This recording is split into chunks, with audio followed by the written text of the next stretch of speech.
La Guerra de las Rosas fue uno de los conflictos más sangrientos y turbulentos de la historia inglesa, una lucha que se extendió por más de 3 décadas y destrozó al país.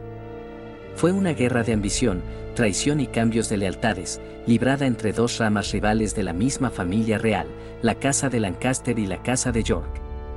Su disputa por el trono de Inglaterra dio lugar a un largo periodo de inestabilidad política, batallas brutales y el eventual ascenso de la dinastía Tudor, que cambiaría Inglaterra para siempre. Todo comenzó a principios del siglo XV, cuando el rey Enrique V, un gobernante débil y mentalmente inestable de la Casa de Lancaster, luchaba por mantener el control de Inglaterra. Su reinado estuvo marcado por la mala gestión financiera, fracasos militares en Francia y el descontento generalizado entre la nobleza. Muchos consideraban a Enrique incapaz de gobernar, y su incapacidad para liderar abrió el camino para que la Casa de York, liderada por Ricardo, duque de York, desafiara su autoridad. El duque de York era un noble poderoso con un reclamo legítimo al trono a través de su descendencia del rey Eduardo III. A medida que el reinado de Enrique seguía desmoronándose, se sembraron las semillas de la guerra civil. La primera gran batalla de la guerra estalló en 1455 en St. Albans, donde los yorkistas, liderados por Ricardo, derrotaron a los lancasterianos y tomaron control del rey. Esto no solo fue una victoria militar, fue una declaración de que los yorkistas eran una fuerza con la que se debía contar. Sin embargo, los lancasterianos no estaban dispuestos a ceder. La reina Margarita de Anjou, la ferozmente decidida esposa de Enrique V, tomó el mando de la causa lancasteriana. Fue una líder formidable, que reunió a sus partidarios y se preparó para una lucha prolongada. A lo largo de la siguiente década, Inglaterra se sumió en el caos, con batallas estallando por todo el país. Uno de los momentos más decisivos del conflicto ocurrió en 1461 en la batalla de Towton, considerada a menudo como la batalla más sangrienta de la historia inglesa.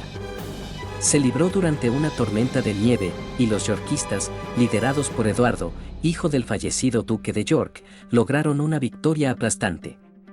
La magnitud de la matanza fue inmensa, con miles de hombres pereciendo en el frío congelante. Tras esta victoria, Eduardo se hizo con el trono como Eduardo IV, forzando a Enrique V a esconderse. Los yorkistas habían logrado una victoria significativa, pero la guerra aún no había terminado.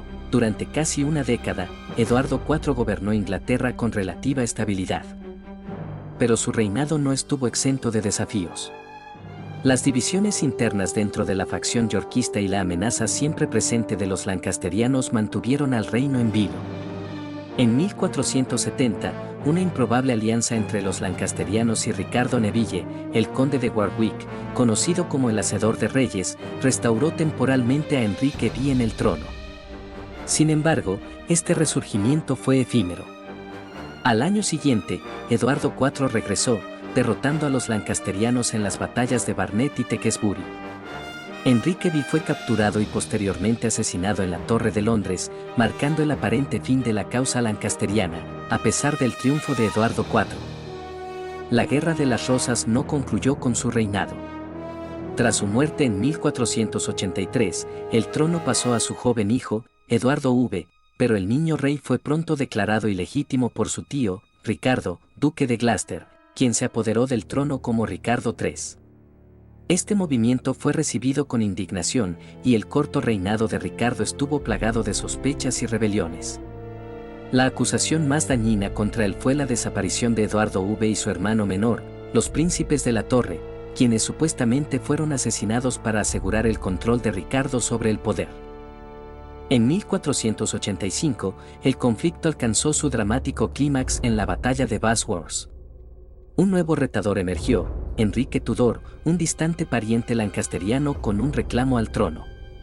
Apoyado por nobles descontentos y aliados extranjeros, Enrique lideró sus fuerzas contra Ricardo III.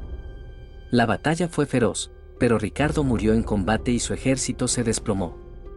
Enrique Tudor emergió victorioso y fue coronado como Enrique VII, marcando el fin de la Guerra de las Rosas y el inicio de la dinastía Tudor. Enrique VII consolidó su reinado casándose con Isabel de York, uniendo las facciones enfrentadas y simbolizando el fin de la amarga disputa entre las dos casas. Este matrimonio sentó las bases para una nueva era de estabilidad en Inglaterra. Los Tudor se convertirían en una de las dinastías más famosas de la historia, trayendo el Renacimiento a Inglaterra y expandiendo la influencia de la nación en el escenario mundial. La Guerra de las Rosas dejó un impacto duradero en Inglaterra. Remodeló la monarquía, redefinió el poder noble y preparó el escenario para el gobierno centralizado de los Tudor. Fue una guerra que demostró los peligros de la división política y el destructivo poder de la ambición desenfrenada. Los ecos de este conflicto aún resuenan en la historia inglesa, un recordatorio de una época en la que el destino de una nación se decidió en el campo de batalla.